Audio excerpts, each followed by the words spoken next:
Welcome to Man in the Arena. Today we are talking Trump cabinet picks, the Republican Senate already letting us down, and cross-dressing on Capitol Hill. But first, a reminder, you can find this podcast on Apple Podcasts, Spotify, Good Pods, or wherever you get your podcasts. Check us out on Facebook, X, Instagram, and TikTok, True Social as well, and YouTube at Man in the Arena PC. And make sure you are subscribing on YouTube. That's the only place you can find our video podcast. Now let's go.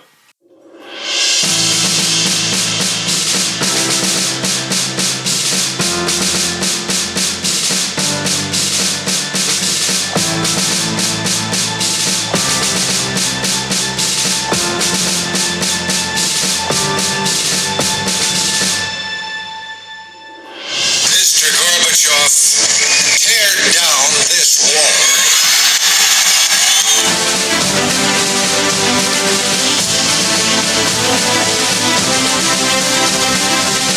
I have a dream that my poor little children will one day live in a nation where they will not be judged by the color of their skin, but by the content of their character. I have a dream today.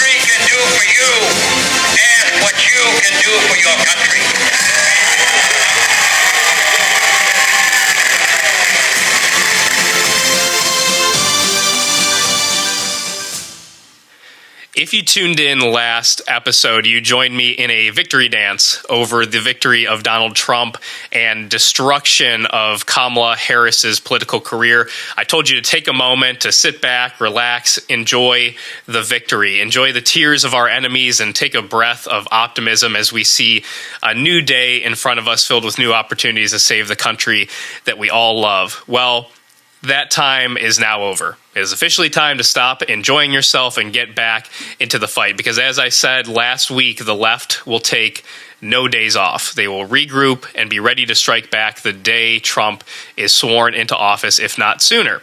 They have already ramped up the entry of illegals into our country, pledged to fight against any deportation efforts, and have escalated the war in Ukraine to leave the next administration in a hole seemingly too deep to dig itself out of. This is truly the work of treasonous creatures who hate everything America is supposed to stand for. But for all of the evils of the left, at the end of the day, we know who they are. We know they are vile scumbags whose main goal is to weaken our once great nation and transform the American people into a slave class built to serve and fund their own interests. There is, however, a much more disgusting and villainous creature, possibly even more dangerous than any leftist could be. And that is our elected members of the GOP. You see, these people, if you'd like to call them people, have been the right-hand man of the leftists every step of the way. Like a toady, the elected GOP congressman, senator, governor, mayor, and even city council member has joined in with the leftists while he feverishly pummels the average American, or at least has sat on the sideline and watched impotently. The GOP has spent decades, generations, building a facade to make you believe that you have a voice. They have pretended to be an opposition party while cutting deals and pushing out anyone who moves the ball in a truly conservative direction. In short, they are the immediate threat, the henchmen we must defeat before we reach the final boss. Trump 1.0 failed when we needed him most. He failed to finish the wall, he failed to reduce crime, he failed to stand up to COVID tyranny, and worst of all, he failed to drain the swamp. The hope in Trump 2.0 is that he has learned his lessons. And now he has the opportunity that our movement has this opportunity. We can't afford to screw it up. Trump needs to have learned his lesson that his opposition tried to bankrupt him. It tried to destroy his family, destroy his political career, tried to lock him up, and ultimately tried to end his life. The time for excuses is over. The time for mistakes is over. The time for 4D chess is over. This is our final hope in restoring our federal government that is truly not a government for, by, and of the people. The only thing that matters now is results and defeating the enemies of liberty. Nothing else will suffice. Now, let's get into today's calibration.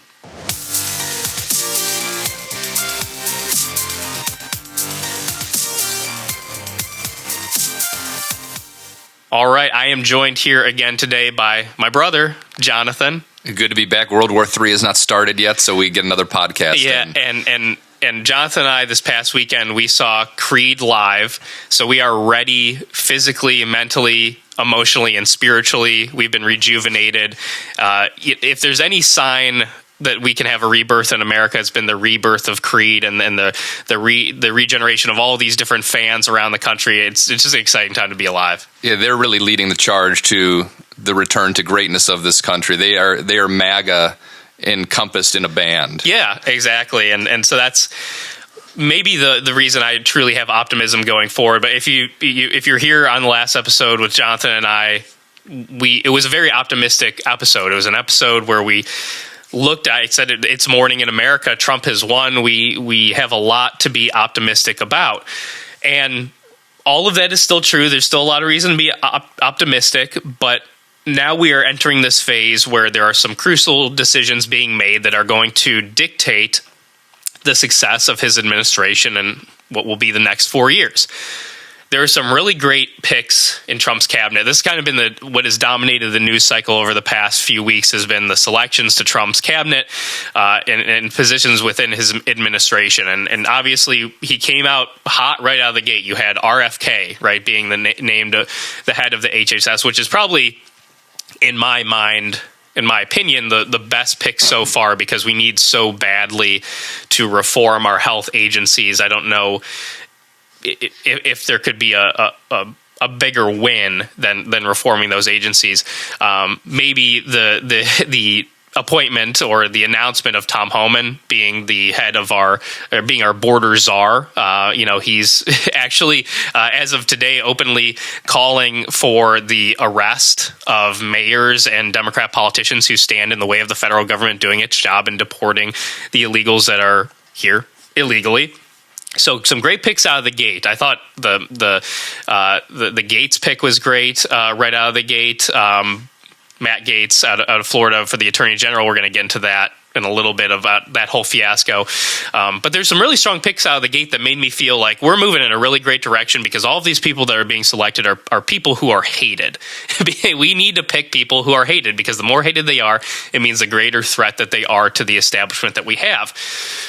However, over the last week to 10 days, there has been this avalanche of really bad picks that is really making me nervous for the direction of this administration. You had the first of these being Marco Rubio, which is one that you could kind of forgive because he's somebody that's pretty well established, has a track record and a big name, obviously having run for president, but an individual who has kind of been one of those senators leading the charge to send all of our money to Ukraine, all of our money to Israel, has called for has called for bombings of Iran, right? And all of these different very hawkish policies that are really not what we need right now if we're going to return to an America First agenda. So before we get into a conversation, kind of want to run through these picks kind of one by one and just go through some of these things that make me nervous, and then we'll talk about it a little bit.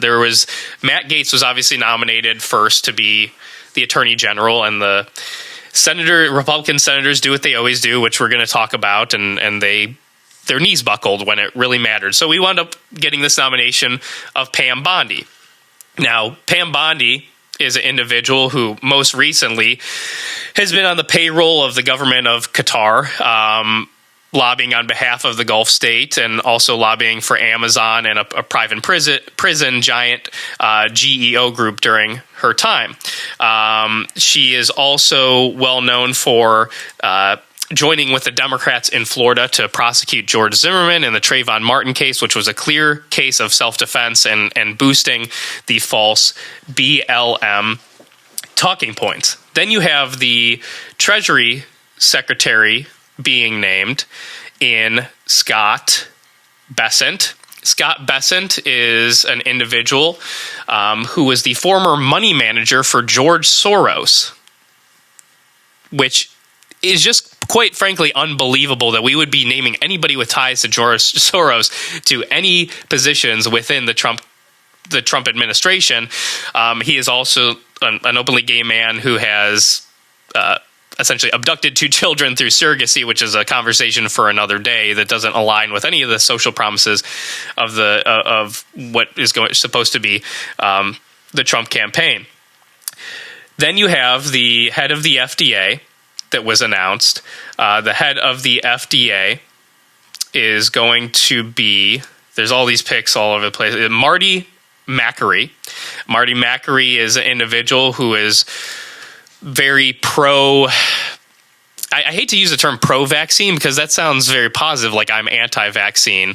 I'm anti a lot of the things in Big Pharma, but he is an individual who is well known on the record for pushing multiple boosters onto children as soon as 6 months old, who is pro-masking, who's pro-mandate, who's pro all of this COVID tyranny. You have the Labor Secretary being named, and Lori Chavez, I don't know if it's Dreamer or Duremer. She is an individual in Lori Chavez who is pro-amnesty for illegal aliens, pro the forced unionization of private sector employees, has opposed school choice and expanded and supported the expanded unionization of government employees. This has just been an absolute disaster. I'm going to get into a couple more picks, but I want to pause there and get a little bit of reaction and conversation going, because just this in itself, before I get into what I think might be the 2 worst picks, this is turning into, beyond RFK, beyond Homan and people like them, this is turning into a big pharma globalist dream team, and it's very discouraging it's kind of almost feeling like a repeat of 2016. I think one of the most concerning things really is that Trump is still trumpeting Operation Warp Speed, yes, and that it saved millions of lives and all of these kind of things. And so the right, particularly conservatives on the right, are not happy about any of these things. And so I think he's fallen into this trap, which for someone of his personality type and his track record is not surprising. It's why we should never be worshiping people, particularly our politicians, is because they're never going to align 100% with what we need from them. Yeah. But he does not want to get negative blowback for Operation Warp Speed. He wants to take credit for that, even though it was a bad thing. Yeah. Because if he says, it wasn't good, then he's going to take a loss for that. Well, Trump is Operation Warp Speed. Yes. So that because he has championed it every step of the way, to go back on it now would be to admit one of the biggest blunders in maybe American history, medically and politically. So he's in an impossible position, but continuing to push the lie that it's saved hundreds of millions of lives, which it hasn't. It's led to more lives lost, right? So it's all based on a lie. And I think what Trump supporters, specifically those who are really pro medical freedom, the more conservative supporters want to see is just back off. just stop talking about it and leave it alone. But it's such a core part of his first presidency, unfortunately, that he feels the need to, I think, surround himself with people who supported the same thing and pushed him in that direction. Right. And as we get into some of these people, you'll see some of them are already starting to walk back what they said before, and going to the media now and say, well, these things are bad, when they were the ones that were at the front of the line really pushing these things and putting science, in quotes by the way, behind it, and that if you question it, you should go in a camp. These are the kind of people that are being brought into the administration, and they had a very long time. Trump knew he was running again for 4 years. they've had these extensive lists of people that they could pull from, background checks, all of these kind of things. And so, like you said, we get these original people, the few that kicked things off were great. The RFKs, the home, and all, and you get the excitement built, and then all of a sudden, and by the way, this is widespread across social media, the hatred of most of these picks from the right. This is not just us talking about this. This is pretty widespread, other than the people who don't want to question Trump because they want access. But other than that, you're really starting to, I mean, again, the word concerned is we still have to kind of wait and see, but when you see the resumes of these people and you see their past quotes on all these things and what they've done, as a job, there's a lot of major questions that have to be answered. And it does not look, at least at this stage, that there have been enough lessons learned. Yeah, and I think, unfortunately, the problem that we run into if you make any kind of declaration now of this is not moving in the right direction, you say, oh, you're just a pessimist, you're blackpilling, you got to trust this process. None of our politicians, including Donald Trump, have earned any of my trust. I'm not going to place my trust into any politician. I'm going to be extremely skeptical of every single move every politician makes until we get out of this mess, because we have, not just me, all of us alive today have been burned almost every single time by every single politician ever that we've ever voted for, without exception. So why should I now all of a sudden say, oh, we just got to sit back and trust the process? That's what got us in this mess to begin with. And I'm really tired of that talking point, because it is it's an absolute antithesis to how we are supposed to behave in a republic and in a free society, and how we're supposed to think and act. And if anything, we are supposed to treat our politicians like low-level employees. Well, they forget that they work for us, and we forget that they work for us. And, to me, the medical freedom one is going to be big. And to any of you who are listening that lived through 2020, which is all of you, is that recognizing how horrendous that time was, and that we can't even dip our toes back in anything that aligns with what happened during that time. Yeah. And so you see all these people on the health side of things, they're running the total opposite to, so RFK's team is actually really upset. RFK hasn't spoken himself about it, but they are really upset. They're out there saying these are the specific, we've given them lists of people to pick from, and they're not even interviewing those people. Yeah. And so to me, that's a problem, where if we're going to make America healthy again, and that was part of the excitement why so many people were choosing to vote for Trump, was they were getting RFK and his promises of what we do with food and agriculture and all of those things. And all of a sudden now the people we're lining up on the health side of things are on the total opposite end, and they're basically enemies. Yeah. Then how are we going to be able to move a well-aligned policies forward? Yeah. And I want to stay focused on the health portion of this. So there's two more individuals I want to specifically get into. Sebastian Gorka is one who's an individual that you've probably heard on the radio or podcasts or anything like that. He has the very intense accent. But he's been named the director of national security policy at the White House. And there's a video of him that you can go look up. I'm not going to play it right now, where he says that if Trump's going to make the aid to Ukraine that's happening right now, which has been in the hundreds and hundreds of billions of dollars, look like peanuts. And that is, there can be no more discouraging a notion that we're going to increase aid to Ukraine at this point, where it's just become a meat grinder of destroying their future as a country, their land being bought up by BlackRock, and this whole scheme that has taken place with just these young men in Ukraine and Russia being treated just as these human cattle.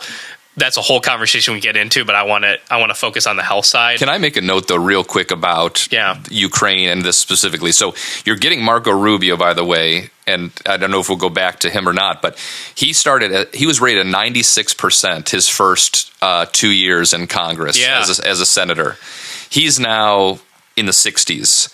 He is his mentor. He gives John McCain the credit for being his mentor. He's somebody that's close to Lindsey Graham. And so during COVID, we had a ticker nonstop on the television that told us how many people were dying. Obviously, it wasn't true. On CNN, it was that deep purple. Yes. It was the scariest graphic that it looked like something out of a bad movie, right? Something that it couldn't possibly actually be on. And it was there constantly to show you how many people are dying. Nobody is telling us how many people have died, how many Ukrainians, how many Russians have died, but it is in the hundreds of thousands. There are videos of Ukrainian men being dragged out of their homes by the government to fight because they're running out of people. Yeah, and old men and young boys too, because they are getting so thin. So you were talking about the destruction of these countries, not just the infrastructure, but the future of any existence because of humanity being destroyed in the process. So you have these people like Sebastian Gorka, like probably a Marco Rubio, where Trump is saying we don't want wars, we don't want wars, but the people he's picking are not the people that will ever say we don't want wars. And so how is their policy going to align with his? Are they going to just go rogue and we're just going to continue to fund? Because in Congress they're going to be more than happy to keep writing checks because their stocks they make money in the stocks that they've purchased by war. Well, and exactly how this is going to play out too, and exactly how they view this is they view us here in the United States as a tax farm. Obviously, that's why when we talk about immigration, we talk about the fact that we don't matter as a people. We're interchangeable as long as we're being productive in some capacity. They look at this situation the exact same way, where they can destroy, literally kill hundreds of thousands of people, wipe out an entire race of people in that region of the world, and they can have all of these investment firms go in, ship in 500,000 Africans, right, and just start working the land again. That's the way that they view this. Is they don't view people as minds, bodies, and souls. They view them as milking cows. They view them as tax dollars. They view them as a hamster on a wheel, in a sense. And as soon as you start viewing people like that, it's just a game of chess to these people of how do we generate the most dollars. And in this case, it's been the most obvious and disgusting form of this new world that we're living in, this globalist regime that will literally throw people into firing squads to achieve their ends. Well, you just look at everything now, and as a society, we really started to fall away from looking at things through the lens of good and evil, and it's just outcomes, right? Yeah. It's what we talked about previously, which is when you look at immigrants that come in this country, legally or illegally, as whether they pay taxes or shop at Walmart, or they get to work the dirty jobs, and dirty being in quotes, right? Yeah. Because all of these jobs are important to our society, but limiting them almost. Somebody, very left-wing person was on the news and said, well, who's going to clean your toilets, Donald Trump? Saying basically that immigrants, all they're good for is cleaning toilets and picking fruit. Because that's how they view them. Right. So none of these people, when you talk about good and evil, they don't view these people as people. They view them as tools to their ends. So whether it's war, whether it's how many needles they can stick into the arms of human beings, injecting their non-tested products, or whether it's, all these things that we're talking about, it's the people that are in charge of us do not care about us, and they would rather have us die than them lose power and lose money and lose influence. Yeah. Well, and in the spirit of sticking untested products into the arms of the public, I want to shift over into what is, in many people's view, including my own, the worst pick of this administration so far, which is Trump's Surgeon General pick, Janet Nesheiwat, who is an individual who has a long history of saying a lot of things, but I want to play a couple quick clips here that illustrate the type of person that she is. First of all, vaccines save lives, and I am so excited, and I thank and I commend Facebook and Mark Zuckerberg for taking action, because this affects everyone. This affects our children. It affects adults. I mean, just look at the recent measles outbreak, the biggest outbreak that we've had in decades with measles, and that's no joke. Measles can cause brain inflammation and pneumonia and ear infections and hearing loss and death, so it's about time that they are taking action, and I hope and pray that other social media platforms will follow suit and do the same thing. strict law that might be passed, bill that might be passed. But as a doctor, I'm concerned for safety. I'm concerned, are we going to see an uprising in back alley abortions? Am I going to see young teenagers trying to involuntarily hurt themselves by trying to self-abort their fetuses out of fear and not knowing what to do and not having alternatives? Okay, so this is an individual, obviously, who, if you just saw these two videos and you're a Republican, you're a conservative, you would just assume that this was a CNN contributor, right? You would just assume that this is a doctor who's not really a practicing doctor, who's just an individual that they bring on one of these talk shows to just affirm what these hosts are saying. This is an individual who is a regular Fox News contributor who is now going to be the new Surgeon General of the United States in all likelihood.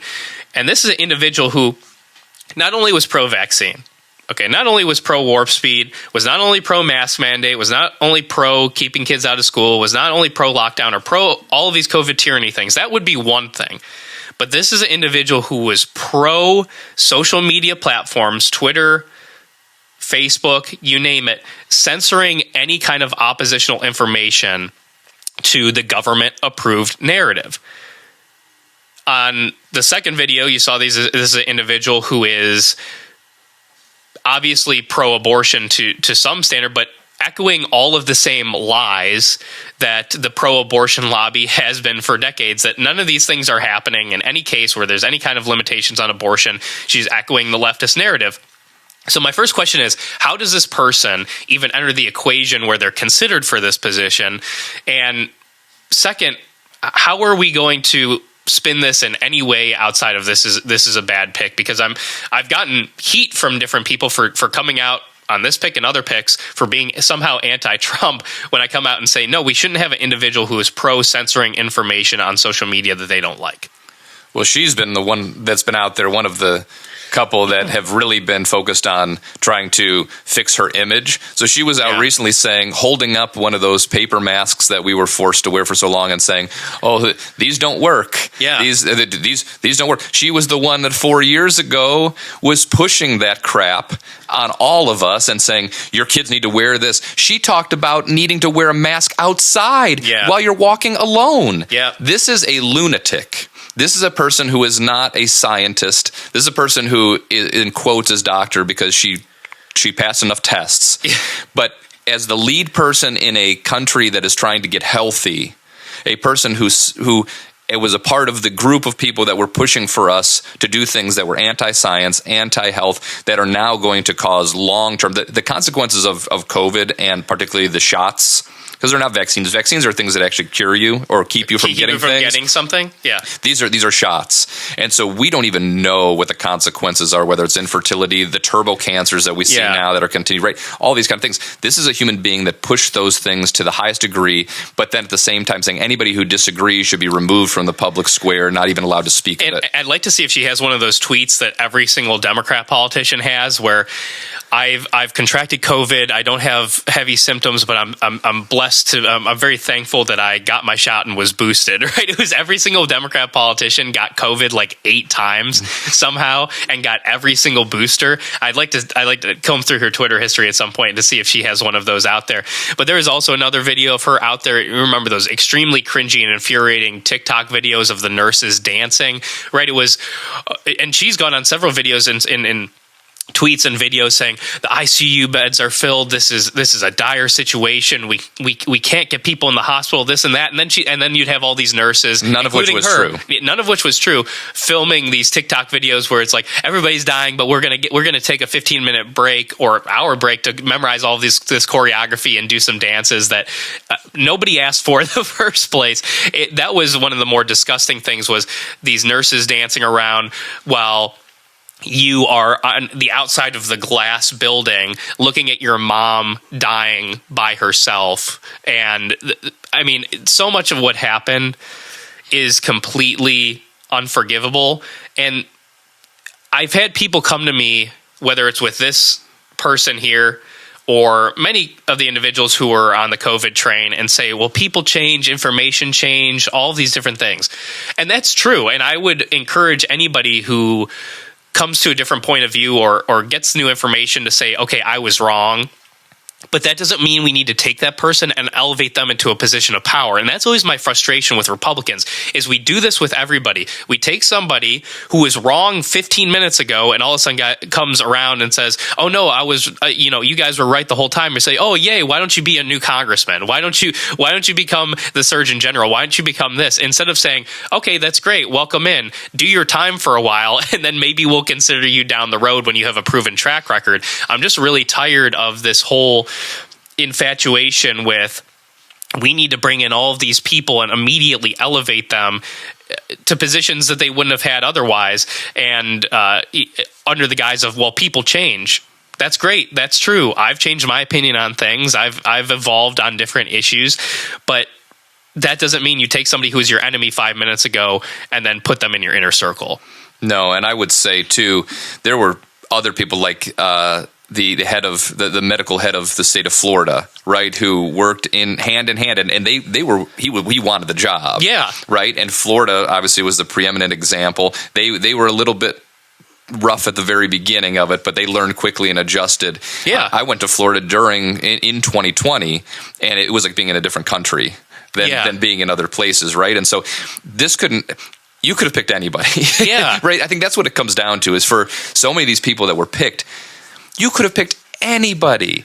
And the people that you're picking it's not like you had to dig to find some skeletons in these people's closet. They were in your face, showing you what they believe, showing you what they think of the people now that voted for you. Yeah. And now it's the slap in the face is a term that's a little overused because they're not actually slapping us, but it's a total disregard for what the voters voted for. And so now you have the Matt Gaetz side, which the people who voted for Trump probably would have loved Matt Gaetz, but it's like, a few RINO senators who are destroying our country are like, oh, no, I can't vote for him. Yeah. But then we'll get the person who, wanted to shut down the First Amendment for anybody who disagreed with her, and they're going to be like, they're going to cheer and vote for her unanimously.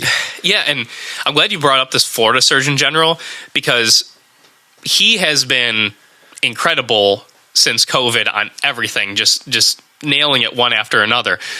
But he was brought up as somebody who, I think, if you had polled most people without knowing anything, most Republicans, they would have said that's a no-brainer for this position. But what actually I saw, when I was looking at some of the debate online and some of the more prominent figures about him being the Surgeon General, there are a lot of people who came out and said, well, he's more loyal to DeSantis, and DeSantis isn't loyal to Trump. And I wanted to punch my phone screen, because this has been so infuriating for so long about, well, this person isn't loyal to Trump. People will literally say DeSantis is a terrible governor when he's been the best governor of our lifetimes by far. He has nailed every single issue. He has gotten more done than any governor, but they will hammer him and say he's not loyal to Trump. Who cares that he ran against Donald Trump because he felt he could be a better president? Who cares? If you can make a case of why he's been a bad governor, then make the case. But if your biggest hit on somebody is they haven't knelt down to Donald Trump enough, then you are part of the problem. You can be fooled and tricked by anybody, because your job as a citizen is to call balls and strikes, is to say, this is a good policy, this is a bad policy, this is a good move, this is a bad move. It's not to say, who are you loyal to? Because nobody owes loyalty to any politician. That is something that is done in a monarchy. That is not something that is done in a free republic. You owe loyalty to your country. You owe loyalty to the Constitution. You owe loyalty to your family, to your loved ones. You don't owe loyalty to a man you've never met. You don't owe loyalty to a president. You just don't. And it goes to this whole deeper discussion that we've been having for so long of, anytime Trump does something that, like, I criticize these picks, I'll praise Trump like I have, I'll criticize him like this, and people will come out and say, well, he's playing 4D chess, you just don't understand, right? Or he's putting these people into positions because he's going to expose them. That was that is the most frustrating argument to me, is like, he's going to bring these people into the spotlight to expose them. And I remember experiencing this when I ran for Congress. My opponent, who has turned into one of the worst congressman, worst Republican congressman out there with one of the worst ratings, as was the most predictable outcome. There were people who were supporters of mine who are huge Trump supporters, and obviously you knew a lot of them, who would say, well, maybe Trump endorsed him to expose him. And they would say this with a straight face looking at me, and I would think to myself, I'd be as polite as possible. I would think, you're giving somebody a job, or you're giving somebody an advantage that they didn't have to expose them. They said the same thing about Mike Pence. People would say, well, hey, they exposed Mike Pence, didn't he? He was vice president for 4 years. He wasn't going to be vice president unless he was selected by Donald Trump. He would have been some obscure politician who went away. But because Donald Trump picked him, he became vice president, became a very prominent political figure. It wasn't to expose him. It was because it was a bad pick. It was because it was a bad choice. Not everything is this interstellar Inception level decision. Sometimes there are just mistakes that are bad choices, and we need to call them out. And maybe in certain cases, if there's enough pressure by us, the people, we can get certain things like this reversed. But instead, we just go along with it because we say, oh, there's things that he knows that we don't. And that's what's going to continue to lose us ground moving forward. You have to be so careful about this vantage point of looking at these people again as saviors, looking at them as these, infallible people. Yeah. Because ultimately they're just human beings. Yeah, they may have certain information that we don't have, but look at it this way. Let's think back to 2012. Okay. We get Mitt Romney and Paul Ryan. People are crying at their rallies, the hope of what they're going to bring. I'm going to be the first to admit that I fell into that trap. Yeah. At that stage in my life, in really being like, oh, this is the person. We're going to beat Obama, and we're going to take America back, and all this kind of stuff. Well, they don't win. And then what do we get? We get Paul Ryan blocking Trump's agenda for 2 years. You get Mitt Romney, a senator in Utah who could have been a senator for California or New York or Connecticut. These people, they need to be held to the fire. And so whether it's Trump, whether it's J.D. Vance in the future, whether it's Ron DeSantis, whoever comes down the pike, if we just accept things because you say, oh, I love this guy. No, if you love your child, you correct them when they make mistakes because you're trying to. But it goes back to what we already said, which is these people work for us, and we only get so much time to impact. And this is one of those opportunities that does not. Trump should be dead. His head should have been blown off his shoulders at that rally in Pennsylvania, but it wasn't. And so those are the kind of things you look at and you say, you feel there is, even he says divine intervention, all these kind of things, whether or not that's true. It's the fact that this is one of this 4-year span that we may never get again. Yeah. And so the people that you surround yourself with, every single one matters. Mm-hmm. And if you miss on one of these essential ones, they can overturn every other aspect of what you're trying to achieve.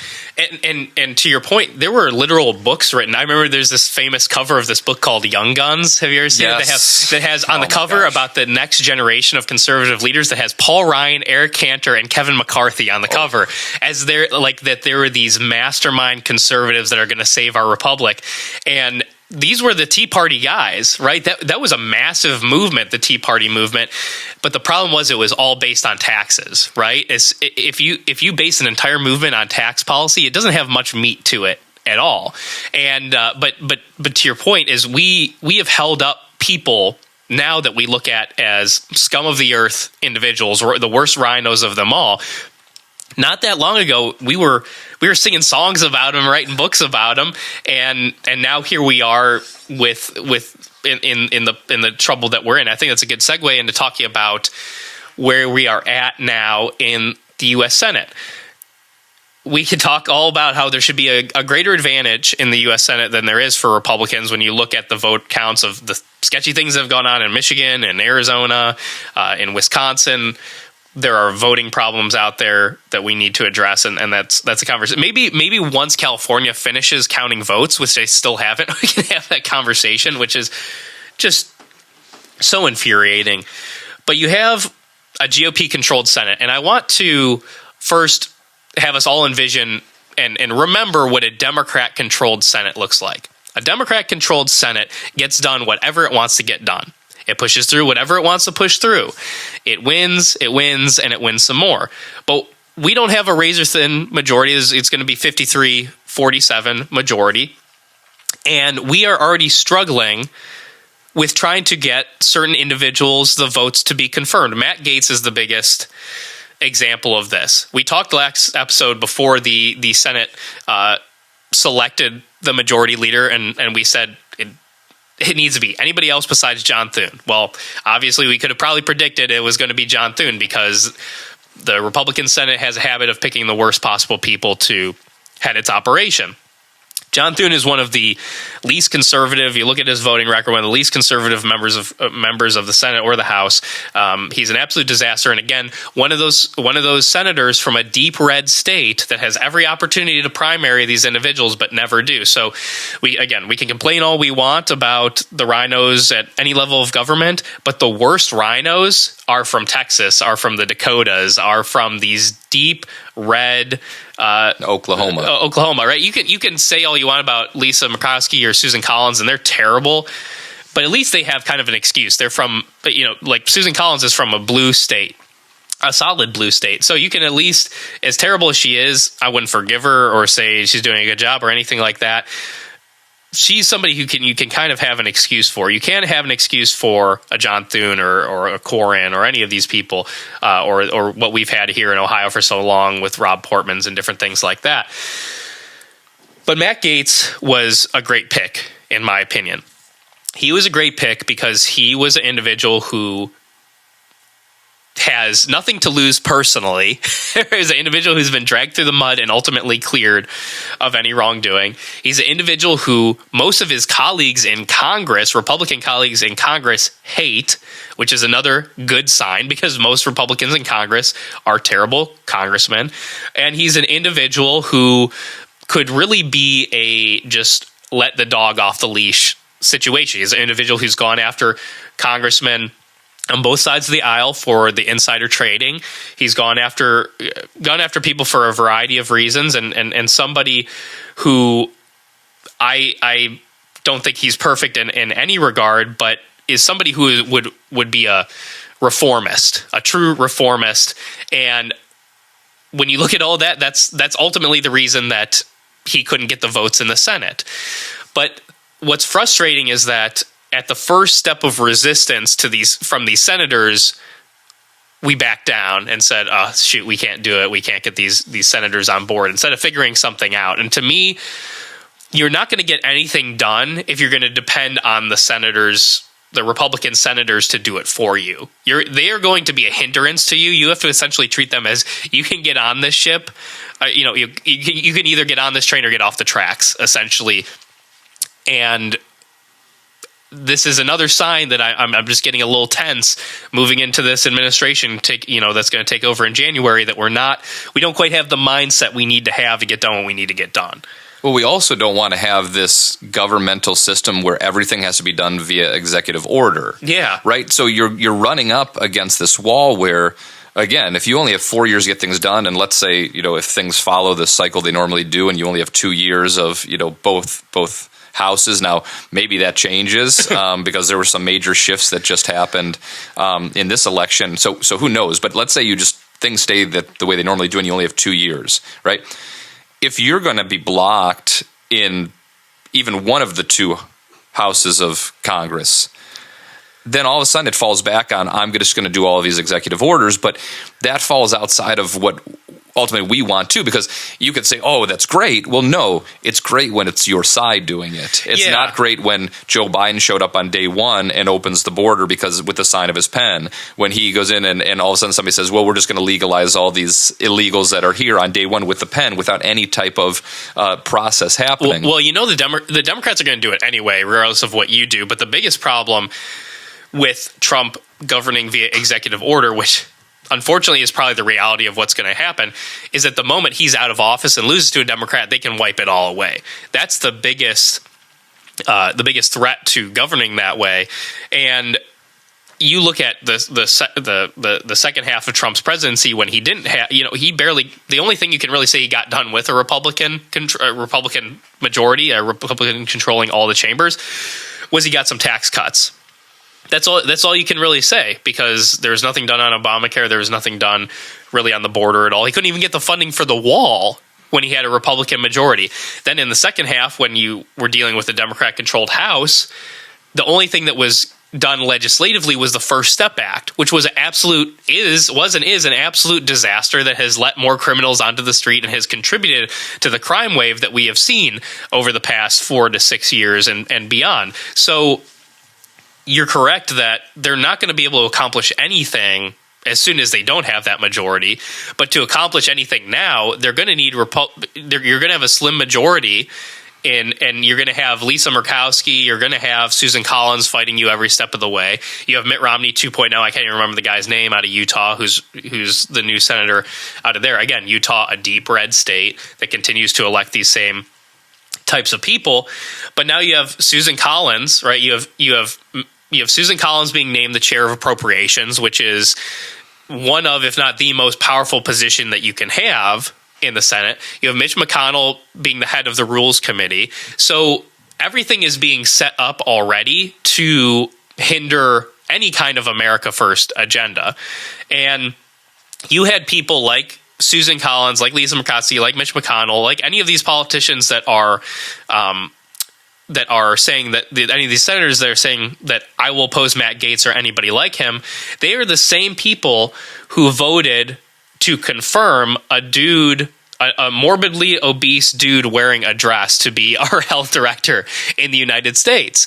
And there we're talking about Matt Gaetz is not qualified, but they'll vote for, they support him. They supported Mayorkas. They supported all of these individuals that are currently in the Biden administration. So it just goes to show, it doesn't matter if these people have R next to your name. Like I said in the monologue, these people are more of a threat, have done more damage to our republic than any Democrat ever could, because under the guise of being a Republican, they have dragged us further and further left while masquerading as an oppositional party.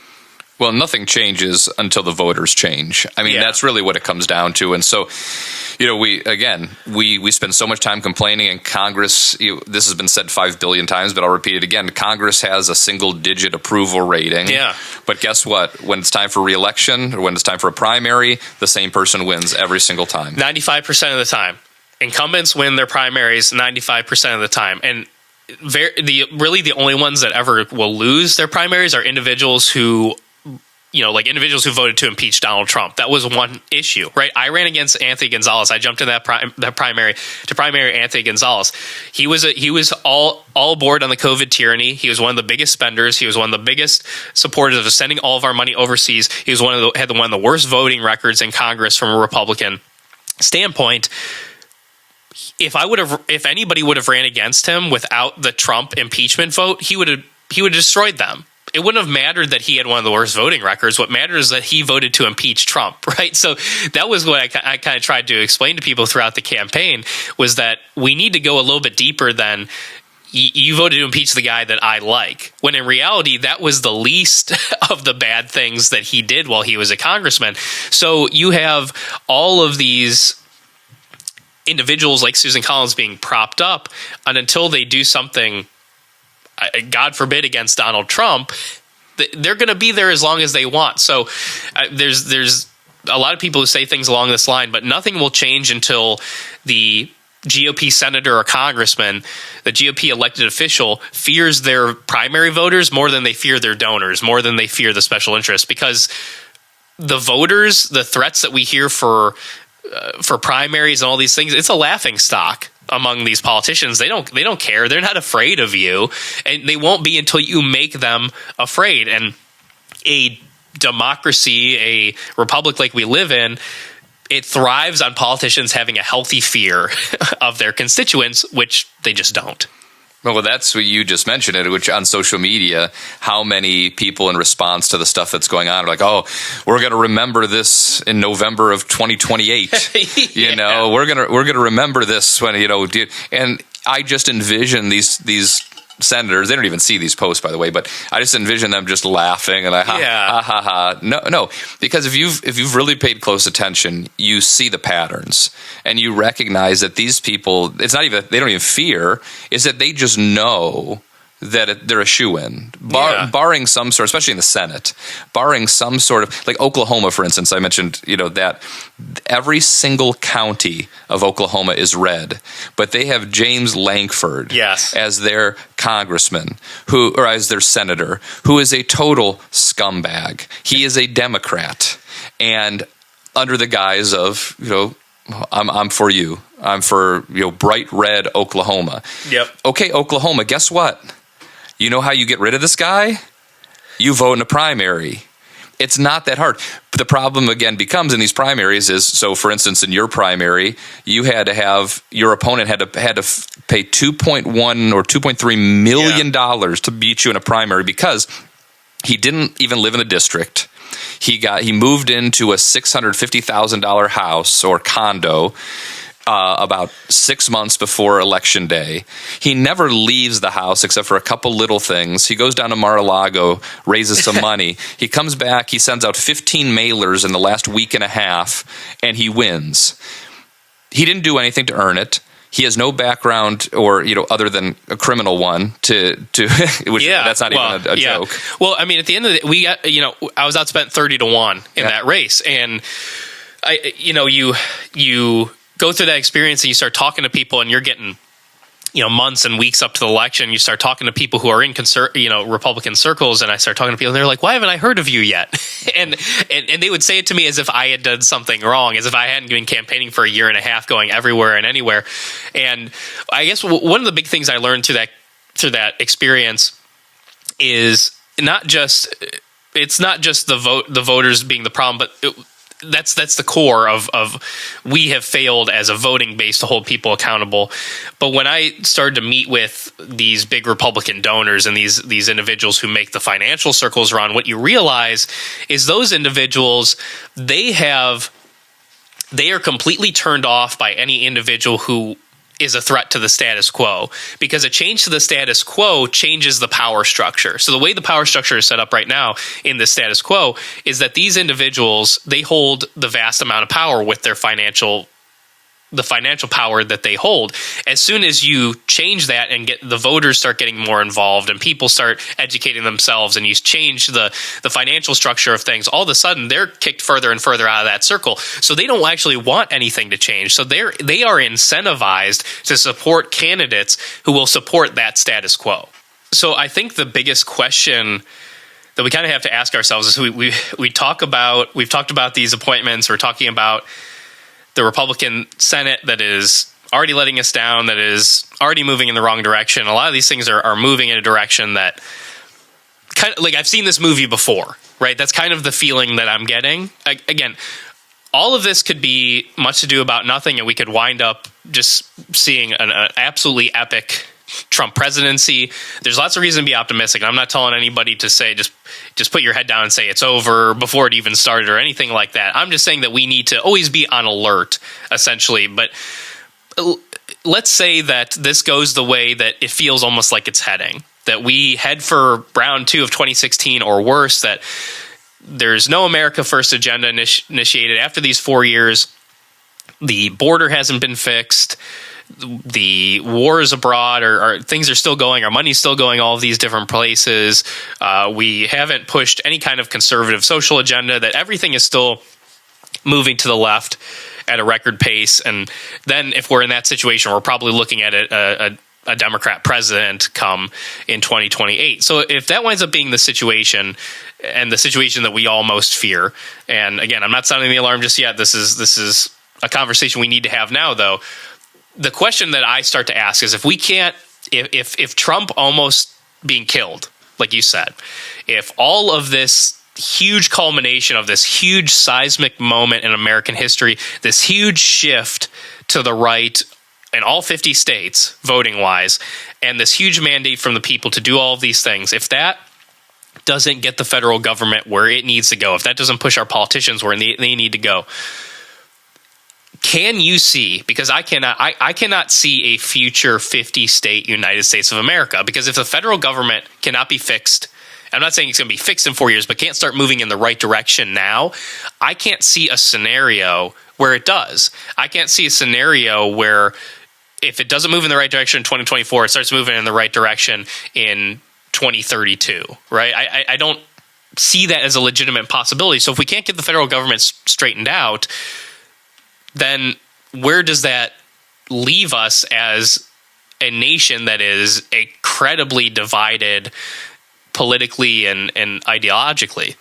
I mean, a deep red Florida can't exist with a deep blue California without some sort of, centralized but good governmental structure. Right. Because that's what keeps those kind of forces at bay. At a certain point, you run out of the opportunity to bring us together.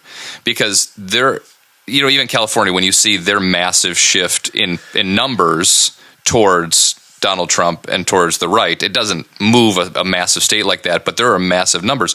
There are a lot of people in these states that are desperate and can be impacted by so many of the great things that are going to be done, where ultimately, if you succeed in these 4 years, those numbers are going to increase because they're going to see the proof. Yeah. You had a lot of, it's hope. It's hope. Hope only does so much, right? It only lasts so long. Right. At a certain point, the action has to happen. But like you said, we've had states like Oregon that some of them want to secede from Oregon and join Idaho. Yeah. Right. California had tried to push an initiative where that California is going to be split into multiple states. Yeah. And so that, I think, is the more likely first scenario, which isn't this total separation of the country, but there's specific states that start to split themselves. But at the same time, if you have one centralized government for all of those that still isn't doing the will of the people and is actively, in most cases, working against their best interests, then it doesn't really matter how you split, because then it turns into, okay, well, the people that are telling us what to do, it turns into a much greater level than the Boston Tea Party, which is these people don't care about us, they're not working for us, and we need to do something drastic. Well, let's look at Florida or Texas or some of these deep red states, right? Texas wasn't viewed as much of a deep red state, but it looks like it's actually moving deeper red, surprisingly, despite the immigration problem that they're facing. But a state like Florida, when they're moving in the direction that they are as a state where they're thriving, right? They're extremely pro-freedom. People are extremely happy there. People are thriving financially. It's just a good place to be right now.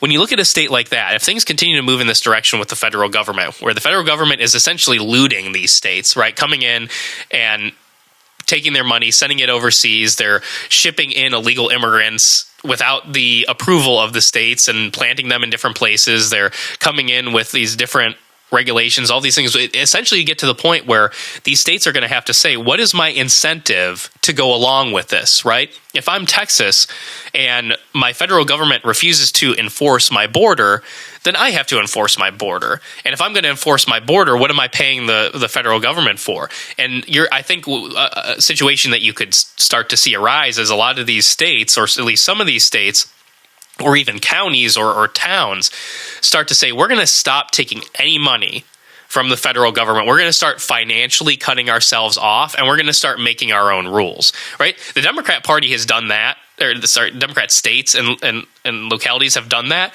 They just haven't gotten punished when Republicans have been in charge, right? Because there have been Democrat cities, obviously, and states have said, we're a sanctuary city, we're a sanctuary state. They have openly defied federal law, but the federal government has continued to give them money.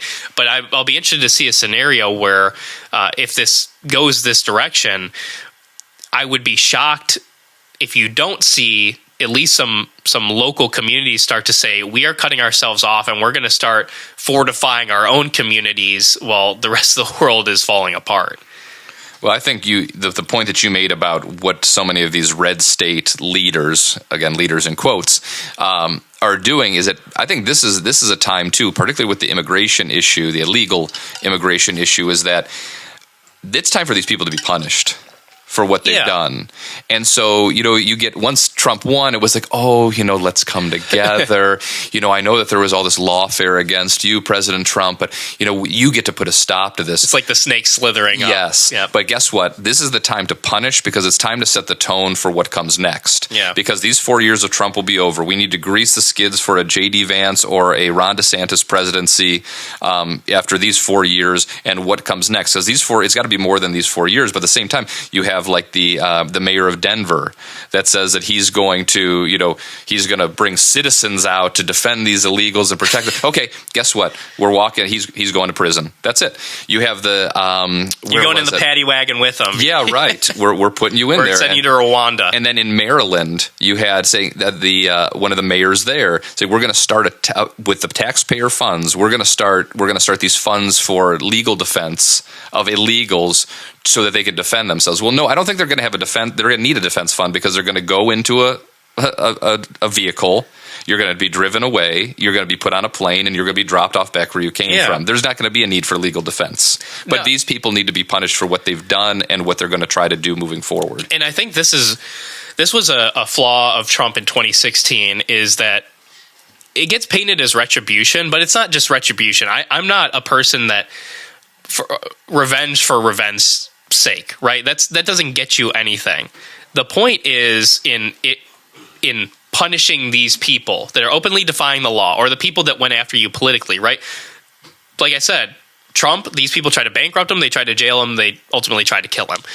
If you just say, we're just going to let bygones be bygones, what you are actually saying is you can do whatever you want to do without any kind of repercussion. So you talked about like raising children, right? If you raise children that way, they're going to be terrible adults, right? So ultimately what you have to say is you have to have in politics, like in how nations relate to one another, there has to be some sort of sense of mutually assured destruction, right? That if you go after me, it's like in the Untouchables. If you send one of ours to the hospital, we're going to send one of yours to the morgue, right? Mm-hmm. And that's the unfortunate reality that we find ourselves in, is if we don't punish these individuals who are not just some innocent bystanders. You're not going after some Democrats who voted the wrong way. You're going after people who openly tried to destroy your life, destroy our way of life, destroy our communities, and ultimately kill you. Then if you don't punish those people, you are setting an extremely dangerous precedent, and these people are going to the next opportunity they get, only escalate things even further. Well, it's just like the argument that people have over time, which is, well, you can't let people know about what happened with JFK because, our institutions are so honorable and we don't want any doubt about them. Well, no, if the CIA killed Kennedy, which we're pretty certain that they were involved, then we need to know. Almost all of those people are dead at this point. But the only way you get to the root of so many of these problems is when you start to bring out the truth. And if we just continue to suppress it, if we allow people who have openly and flaunted their breaking of laws, just like in the counting in Pennsylvania, counting the votes, they have commissioners there that the Supreme Court of Pennsylvania said you cannot count votes after Election Day, and they said, we're going to do it anyways. They should be in prison right now. The minute they counted the first vote and added it to the tally, those people should have been in prison. Those are the kind of things that need to happen to keep that from continuing to be the way these people operate in the future. And also understanding that the Democrats would have never let that fly, right? If that was in a Republican state, you'd have the feds at their doorstep, right? They protests outside their homes, they would not be left alone. So all that is to say, we hope and pray, and we need to push the Trump administration and our Republican officials in a certain direction. Because if we don't, this is the future that we're going to have. And I think that's ultimately where we have to take on some of that responsibility and say, we're not just going to sit back and say, this is 4D chess, this is we just got to trust the process or anything. That's all crap. We need to be as hard on our Republicans, as on our conservative leaders, as we are on the left. And if we do that, we'll probably wind up in a much better position than we are in now. But I want to get into another story that has kind of dominated the news cycle because of, I guess, its absurdity. But obviously this being one of the core issues of our time, and this is the Washington Post. With a meteoric rise, transgender lawmaker to make history in Congress. Delaware state legislator Sarah McBride won her, get addressed that in a second, momentous bid for the U.S. House this week, declaring our democracy is big enough for all of us. Sarah McBride, formerly Tim McBride, is a man masquerading as a woman who's the first transgender in Congress. This individual from Delaware has sparked a lot of debate not really among people, because average people don't have these types of debates. It's pretty obvious to about 80% of people where we would line up on a man using the woman's restroom. But there's the reason that this has kind of hit the news is there's the battle over bathrooms that has taken place over several years. And if you read this story in 2015, if this was something that happened in 2015, I think that's what's jarring, is that the pace which things have escalated, where this would have been totally unthinkable in 2015. Just a few years ago, if we would have just said, there's a man who dresses up as a woman and they got elected to Congress. So what the hell are you talking about? And now we are in a situation where we're having a debate in Congress about whether or not this man should be allowed to use the women's restroom. I want to take a step back from that and kind of talk about the transgender issue just briefly from a bigger picture, because we're told so often this isn't the hill to die on. It's not that big of an issue. Just let people do whatever they want. But I think that the reason the transgender issue has blown up as big as it has is because the transgender issue is defining of our era, because it is sanity versus insanity, right? That is legitimately what the transgender issue is all about.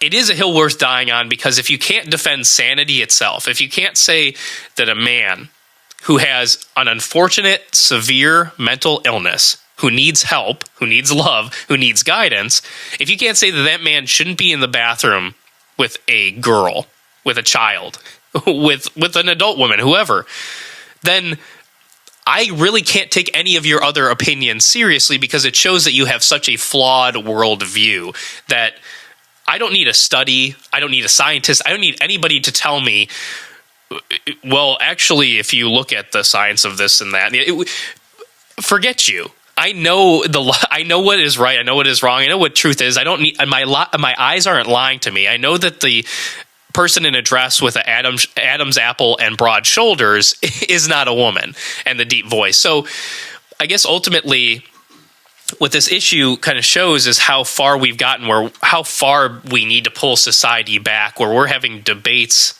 First of all, we have a lawmaker with a severe mental illness. We have a lot of those, but one that has a very open, severe mental illness that was elected to Congress. One, that's a problem. That any other time in history, this person would have been committed to a place where they were given help, and now they're being championed as kind of almost the face of their party in many ways. And I think it shows what we're really up against, where it's not just we have disagreements with people on tax policy or entitlements or how we should limit abortion or any of these different things. We're having basic arguments about genitalia and basic scientific facts and biology and just things that we've known as human beings for thousands of years. During the Obama years, when gay marriage became the law of the land, there were all those. There was those that argued that it was going to be a slippery slope. That was, and the people on the side of pro-gay marriage were, no, it's just love is love, and we want them to be able to. And by the way, there were still certain rights.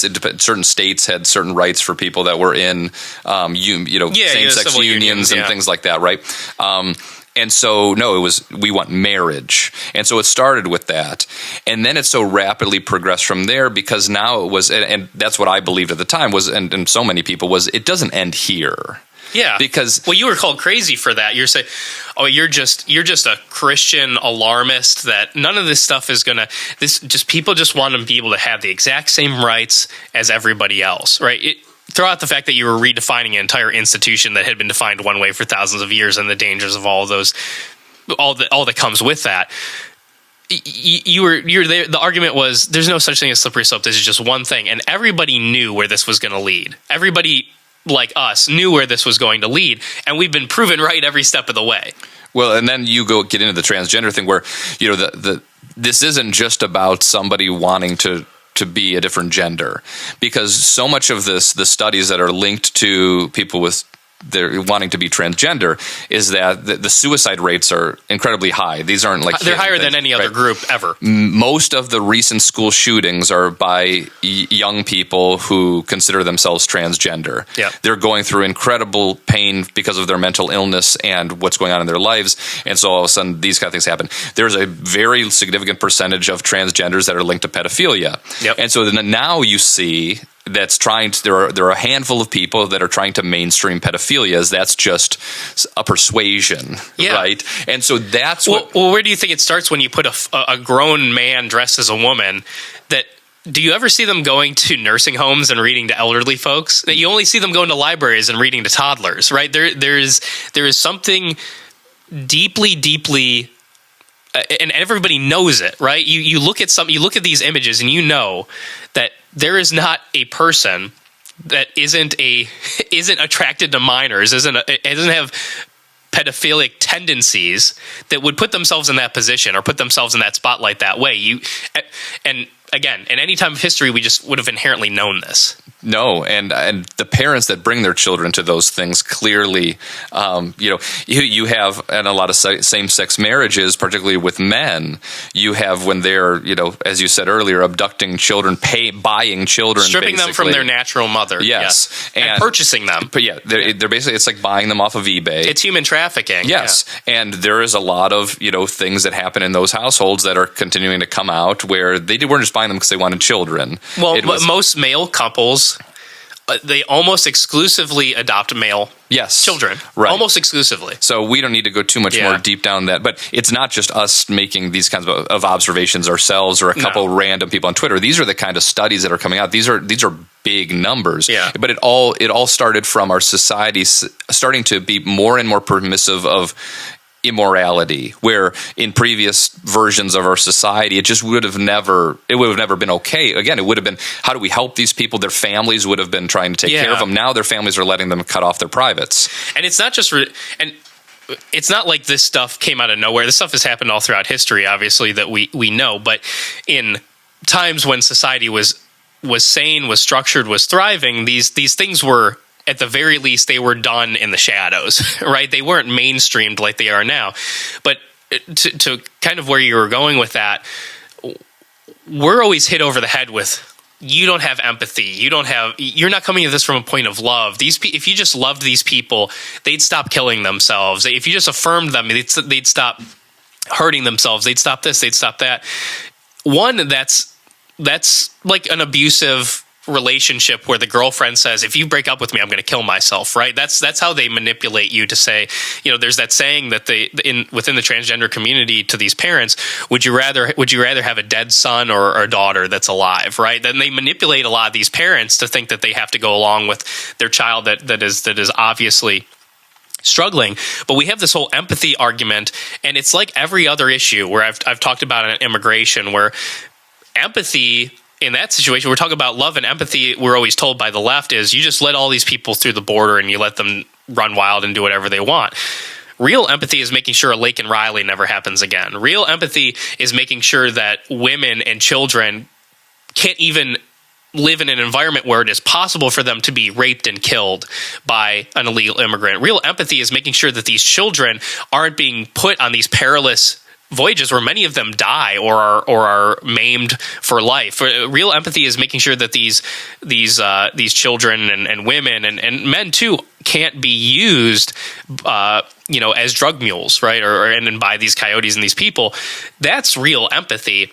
And when it comes to this issue, if you had a loved one who was telling you, the television is talking to me, or I have voices in my head, or any of these things that are obviously not true, you would say, we need to get you some help, right? I'm going to be there with you. I'm going to help you. I'm going to support you. We're going to get you the help you need mentally, emotionally, spiritually, physically, whatever the case might be. And that would be, if we really wanted to help these people, stop them from killing themselves, stop them from going down this path, we would get them real help. So at any other time in history, we would have.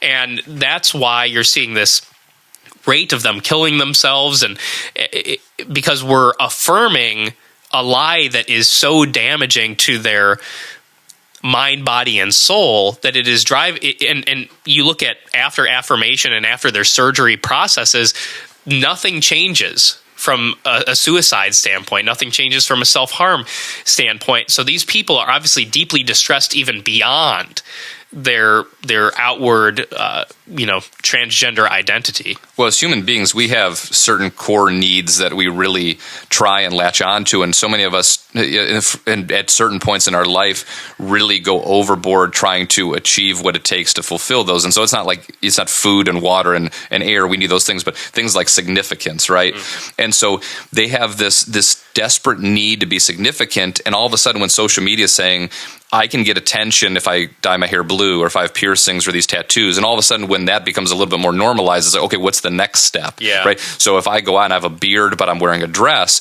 well, I'm going to have eyeballs on me all the time. And so there's this desperate need to fill that void. And we, as human beings, we all have those voids in some way or another. We try to fill them. And as we get older, we really recognize pretty quickly that most of the things that we try to fill those with, they don't work. Right. The problem with this is the void they're trying to fill all of a sudden then maims them for life. It changes who they are. It destroys who they are. And so just like we've talked about before is so many of the stories that try to get suppressed about people who really regret having abortions and what it does to them long term is the same thing here. There's countless stories of people who had, young people who their parents took them to have their privates chopped off. All of a sudden they're on all sorts of drugs.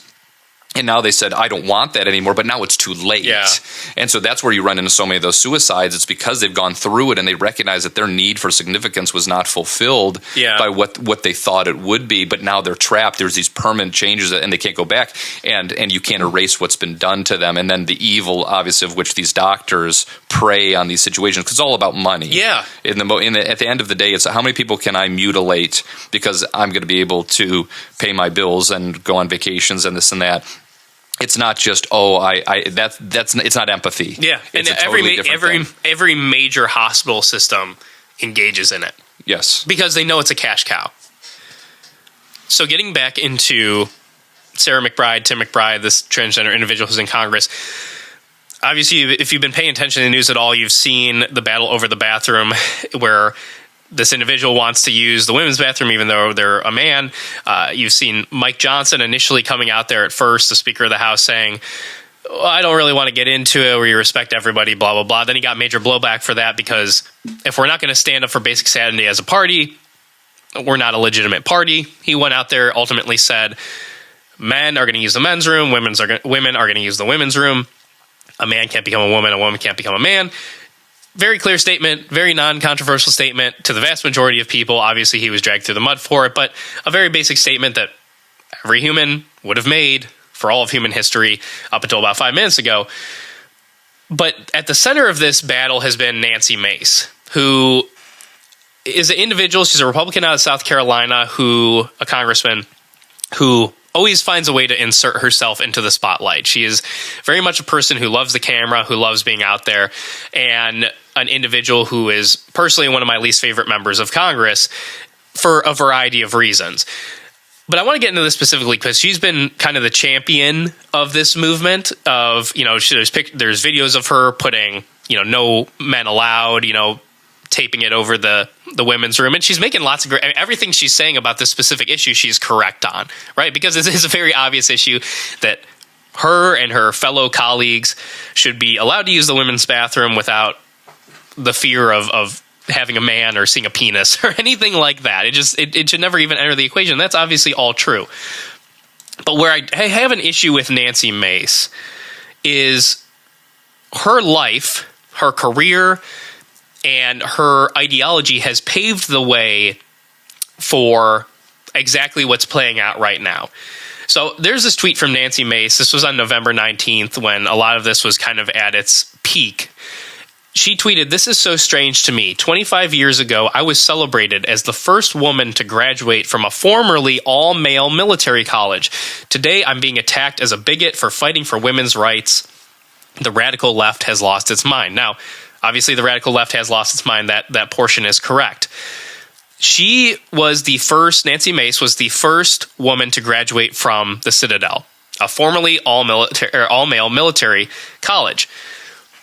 Yet she fails to understand the fact that her, among others who were part of this litigation process that sued the Citadel, right, to dismantle their all-male space, she fails to realize that her going in and saying this space is now mine, right? She went into a male-only space that had been male-dominated, male-only for generations and generations. She went in and said, no, this is mine now. This is a women's space, too. You can't have a male-only space. You can't have a men's space. She went in and destroyed a man's space. You're seeing this across different professions. You're seeing it in men's clubs, the Boy Scouts, right? You're seeing it among sports in this forceful push to get women involved in every single male space. And so what's frustrating for me when I look at people like Nancy Mace who are feminists, right? They self-proclaimed feminists, is they want the carousel to stop with them, right? As soon as it gets uncomfortable for them, as soon as their space is threatened, then it's too much. But as long as they are getting what they want by taking away the men's spaces, that's good. It's good to take away men's spaces. It's bad to take away women's spaces.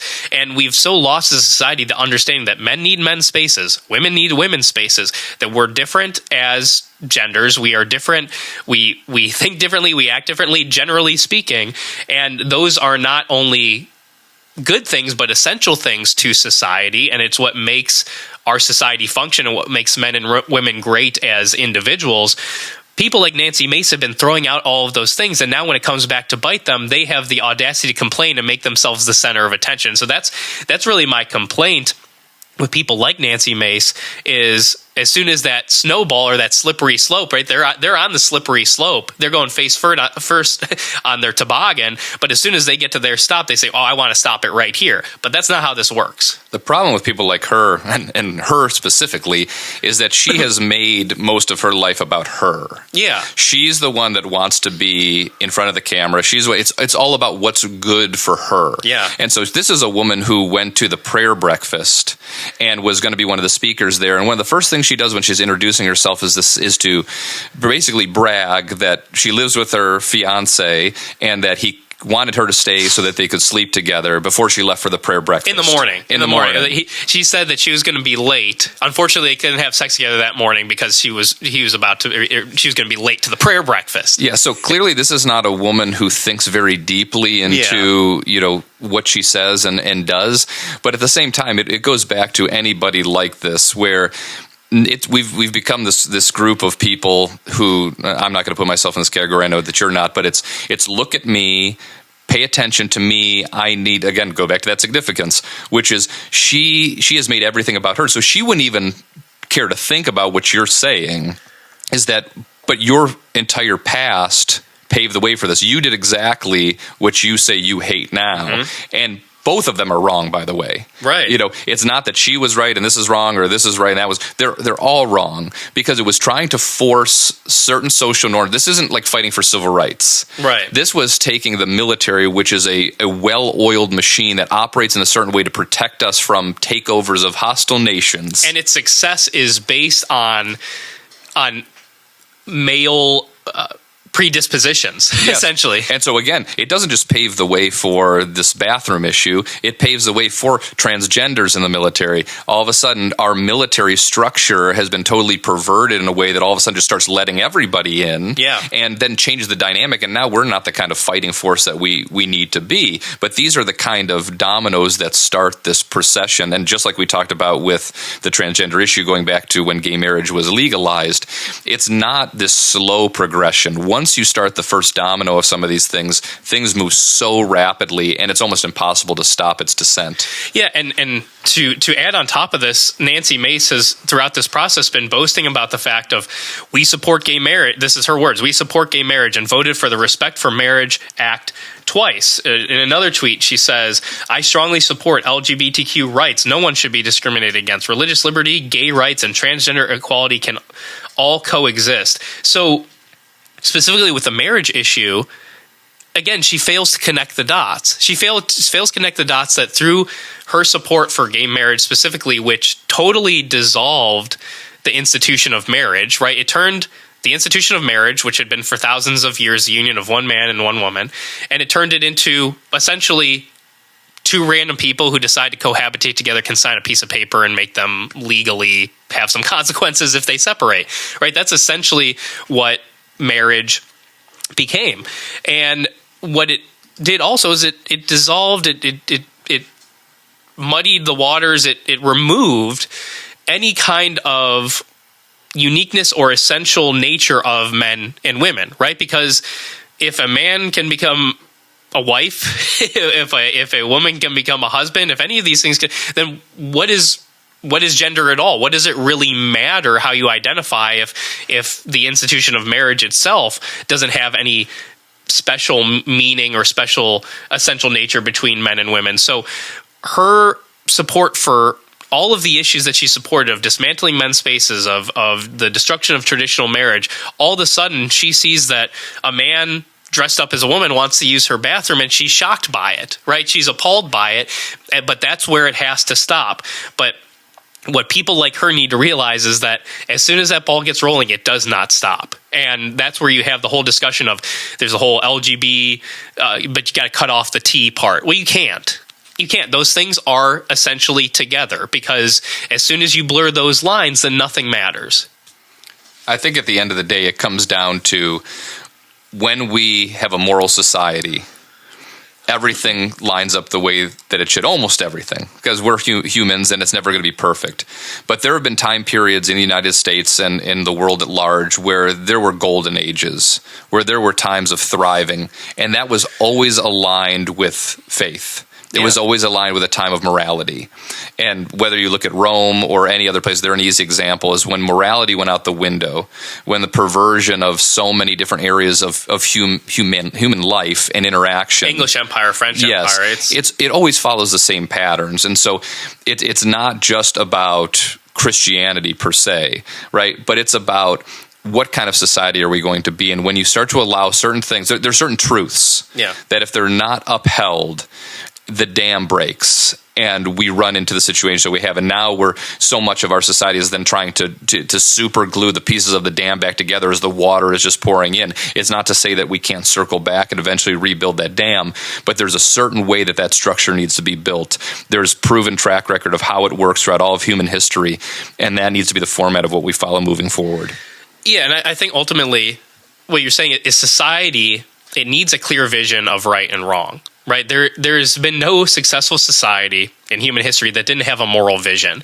That's not to say that there is, because throughout all of our history, throughout the United States, there's been a debate over that, of what's right and what's wrong, because we, as human beings, we are limited in our capacity to truly understand all of these things. We can have a good general idea, and there's lots of things like this where it's black and white, right? I know it's not a good thing for a man to use the women's bathroom. I don't need any kind of religious document or anything to tell me that. I just know it naturally as a human being. There are certain things that we know naturally, and I think ultimately every society that has thrived has embraced those things that we understand naturally, right, to be the case, and that has set the structure for society to be successful within, because without some sort of guardrails of right and wrong, of justice, of morality, of any of these things, then people in their natural nature will totally go off the rails and just devolve into licentiousness and chaos. And that's what we're seeing today. And ultimately what I think is going to be a crucial aspect of the Trump years is not saying that we're going to go back tomorrow to being, a puritanical nation, kind of how we were founded, but that we need to have some semblance of, yes, there are times where these social issues and the desires of human beings go a little bit too far. Yeah, I would just, to wrap up this segment, I would just say, like you said, it's not about being Puritans. It's not about we can't go back. Yeah. But what we can do is put the guardrails in place to ensure that we don't keep going off the road. Yeah, absolutely. I think that's a perfect place to cap it. Jonathan, thanks for joining me again. Thank you. Good to be back. Hopefully see you next time. Now it is time for today's uncomfortable truth.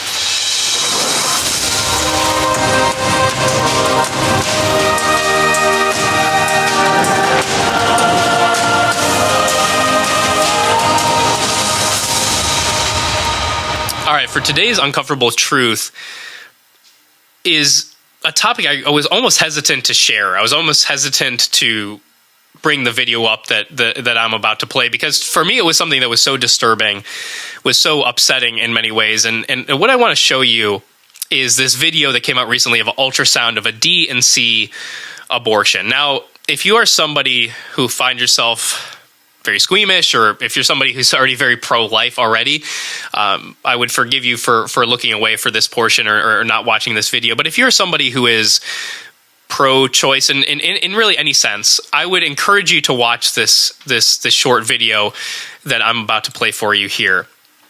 Now, this DNC abortion, what you're seeing is an ultrasound of this child in the womb, and you're seeing what is essentially a vacuum cleaner being put into the womb to suck out this child who is writhing and kicking and clawing and trying to stay in the womb. The reason that I show this video is to share the uncomfortable truth that if you are pro-abortion, this is what you are supporting. So often, and I'm not saying this in a way to talk down to you or to even to criticize you, because we talk about abortion in a way that you would think it's sometimes just a magic wand that we wave and the fetus is gone, that we think we're told so often it's just a clump of cells. It's no different than maybe getting your appendix removed or even something that's a medical procedure that's much simpler than that. But what you're seeing in this image, in this video, is a child that can feel pain. This is up to 13 weeks that this abortion is done, still in the first trimester. But what you're seeing is a child that is feeling fear, that is feeling pain, that is scratching and clawing to stay alive, that is obviously a sentient person. And in order to have an intelligent and thoughtful and meaningful conversation about this issue moving forward, we have to know what abortion really is. We have to know what's really going on. In a DNC abortion, a suction or aspiration abortion, as it's called, is performed in clinic. Prior to the abortion, the woman should receive an exam that includes an ultrasound in order to confirm that she is pregnant and diagnose any complicating factors. An abortionist uses metal rods or medication to dilate the woman's cervix and gain access to the uterus where the baby resides. The abortionist then inserts a suction catheter to vacuum the child from the womb. The suction machine has a force of approximately 10 to 20 times the force of a household vacuum cleaner. The procedure is completed as the abortionist uses a sharp metal device called a curette to empty the remains of the child from the mother's uterus. So oftentimes this child is ripped limb from limb with arms detaching, organs detaching, heads detaching, and there is residue of that child in the womb. And I share this because for me, this was so disturbing to see. It was the first time I had seen something like this. It was so disturbing to see that it made me question that if anybody truly saw this, saw the horrors of what goes on, this is a horror beyond any comprehension, a man-made horror beyond comprehension. That if we truly see what's going on, that we're told in the first trimester, it's just a clump of cells, just flush it out. This is a child. This is a person who knows fear, who knows pain. And if we're going to return to a society that thrives, that respects life, that respects everyone, that creates a social community of love and respect, these are the issues that we're going to have to tackle and address and be honest about. So that's my uncomfortable truth for today. Thank you for joining me here on Man in the Arena. We'll see you next time.